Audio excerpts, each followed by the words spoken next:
제가 본 포인트는 오늘 기사는 안 됐습니다만 노웅래 의원 때 체포동의안 결과와 저는 비교가 되더라고요.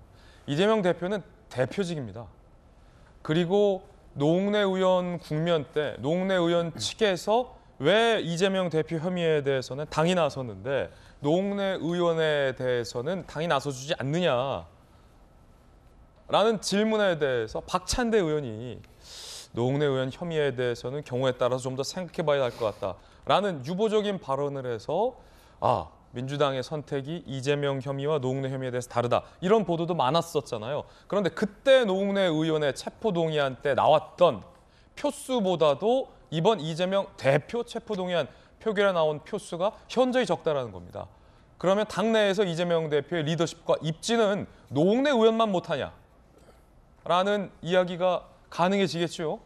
한겨레 신문도 오늘 스트레이트 기사와 사설에서 이재명 대표의 앞으로가 더 문제다. 사법 리스크라고 적시했습니다. 그러면서 선당후사를 요구하기도 했는데요. 벌써 당 내에서부터 이런 갈등이 격화될 것이란 조짐이 보입니다. 친명계 의원 중에 비명계가 사전에 준비한 조직적 반란표다라는 반발이 나왔긴 했습니다만 사실은 친명계의 이 같은 반발보다 비명계 의원들의 목소리가 더 크게 들립니다. 이재명 대표는 사실상 탄핵당한 것이다. 오늘 동아일보에 인터뷰가 나왔습니다. 그러면서요. 선당후사 정신, 스스로 물러나라는 압박이 이어질 것이다. 사실은 비공개 의총 때 나왔던 이야기이기도 합니다. 부결이 되더라도 당대표에서 물러나라. 비명계를 중심으로 이런 목소리, 구체적인 요구가 더 높아질 거다.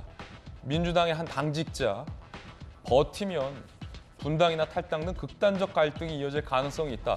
민주당 당직자가 동아일보 기자에게 털어놓은 현재 당의 분위기에 대해서 솔직하게 얘기한 거예요.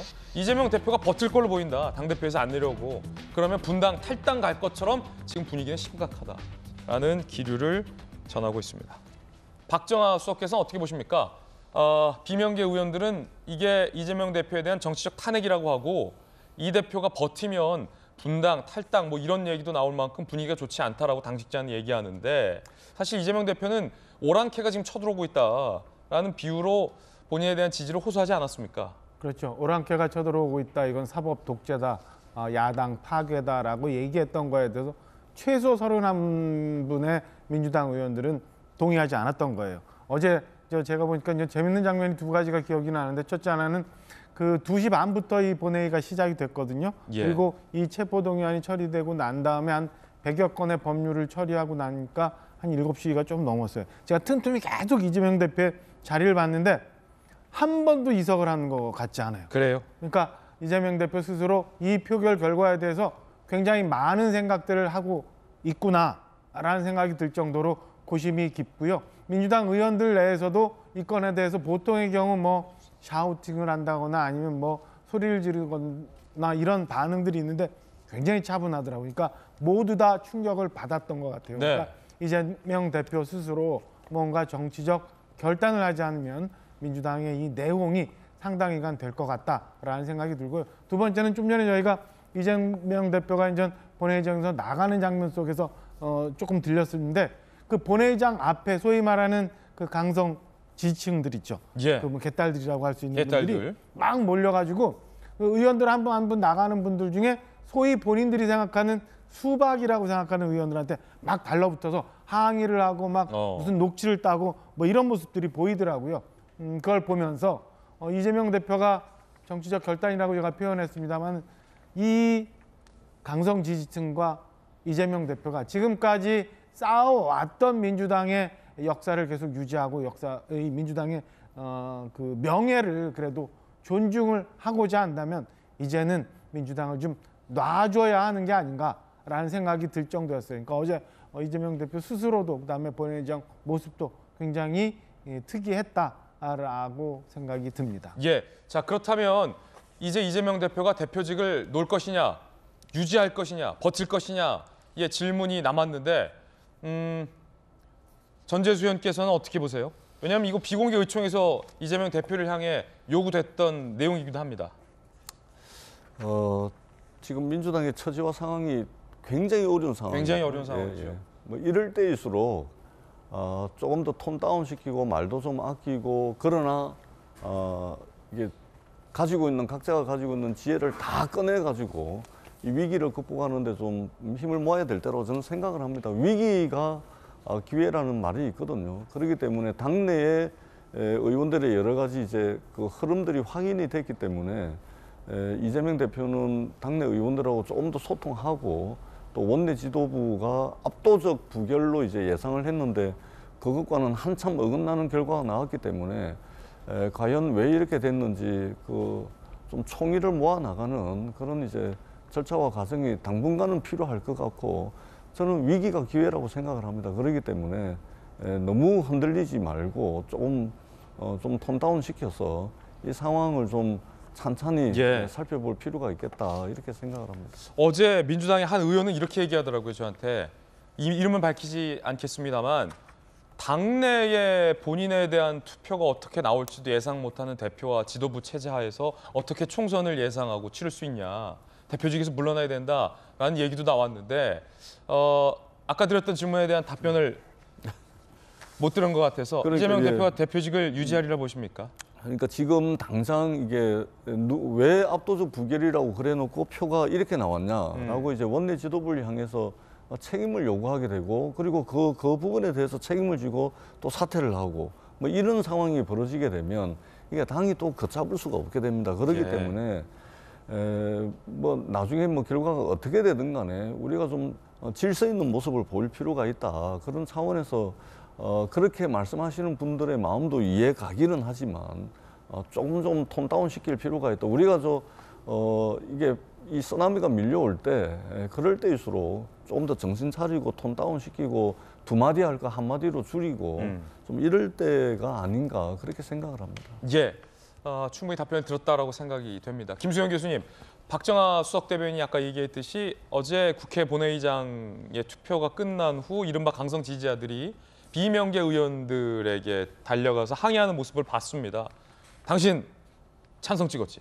뭐 이런 대화도 오갔고 오늘 조간신문 보도에 보니까 조선일보 보도였던 것 같은데 그러자 한 비명계 의원은 항의하는 개딸 강성 지지자들에게 저는 부결을 찍었습니다 라고 답장을 하기도 했다.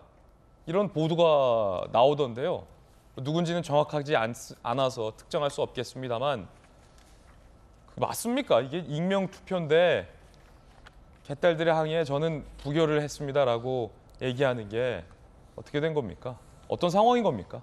사실 정말 모양 빠지는 일이죠. 본인이 뭐 불을 던졌던 가를 던졌던 개딸들이 이런 식으로 좌표 찍고 색출에 나서니까 자발적으로 나는 부에 던졌기 때문에 나한테 뭐라고 하지 마라고 국회의원이나 되는 사람이 자기의 인증 글을 그렇게 보여주고 얘기한다라는 게 좀 부끄러운 일이라는 생각이 들어요. 사실 총선을 치러야 되잖아요. 내년이 되면. 그런데 개딸들만 가지고 총선을 치를 수는 없어요. 개딸들이 집성촌처럼 특정 지역구에 모여 사는 건 아니지 않습니까?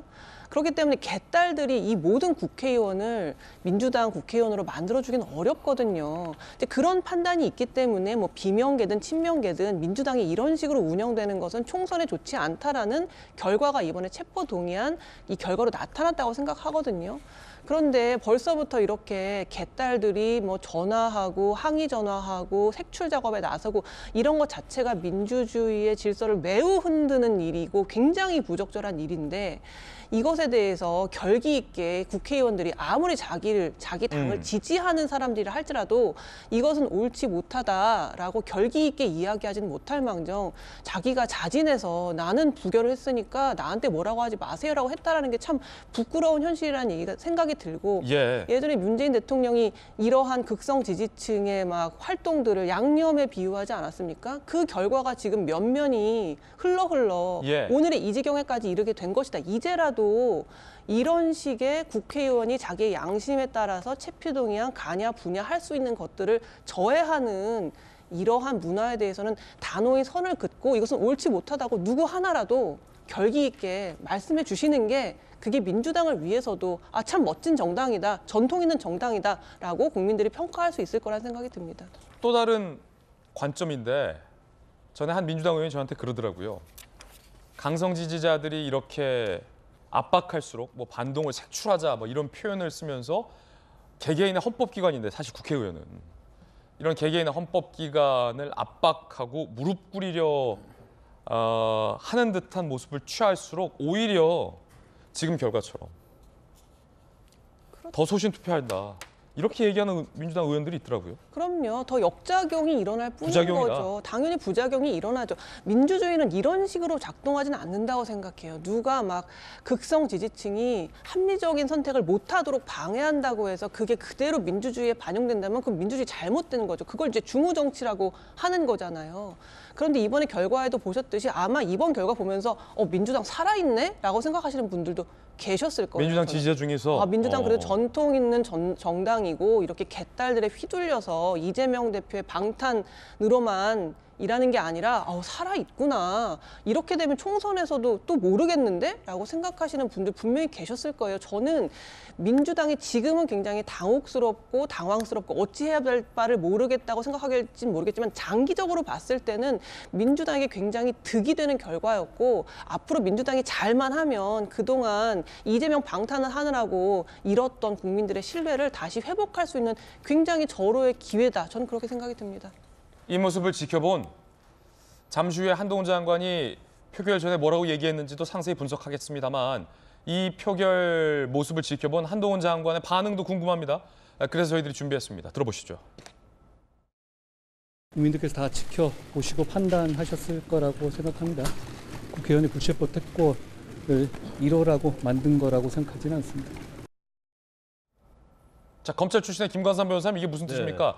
불체포 특권 1호라고 만든 거 아니다. 일단 뭐 체포 동의안이 이제 부결된 거에 대해서는 아쉬움이 있겠죠. 왜냐하면 체포 동의안을 얻어서 영장 심사를 거쳐서 구속을 시키는 게 검찰의 어떤 목적 아니었겠어요. 근데 아까 표정을 보면 그렇게 뭐 아쉬워하지는 않은 것 같아요. 그러니까 압도적인 부결이 될 거라고 생각했는데 굉장히 어떻게 보면 찬성표가 더 많이 나왔잖아요. 그리고 표정은 좀 굉장히 좀 편안한 표정이라는 저는 느낌을 좀 받았거든요. 예. 그런데 이제는 이제 굉장히 자신감을 얻었다고 이렇게 볼 수가 있어요. 그래서 검찰이 이재명 대표 수사에 어떻게 보면 가장 큰 장벽이 체포동의안이었거든요. 그런데 이제 체포동의안을 넘을 수도 있다는 그러한 어떤 생각, 이런 것들이 아마 굉장히 뭐 그런 부분에 좀 고무돼 있을 가능성이 크고 아마 제가 볼 때는 검찰도 마찬가지일 거예요. 검찰도 의외의 결과에 대해서 수사에 있어서 굉장히 동력을 얻을 것이고 아마 사기가 상당히 올라갈 거라고 봅니다. 사기 충전할 거다. 그렇죠. 그래서 이제 향후의 수사에 있어서도 더욱더 또 적극적으로 임할 가능성이 좀 크기 때문에 아무튼 이번 결과가 사법적으로든 아니면 정치적으로든 이제 이재명 대표는 굉장히 힘든 싸움이 있을 것이고 검찰의 입장에서 보면 상당히 얻은 게 많다 이렇게 볼 수가 있어요. 잠시 후에 검찰 쪽 입장과 검찰 쪽 분위기에 대해서도 전해드리겠습니다.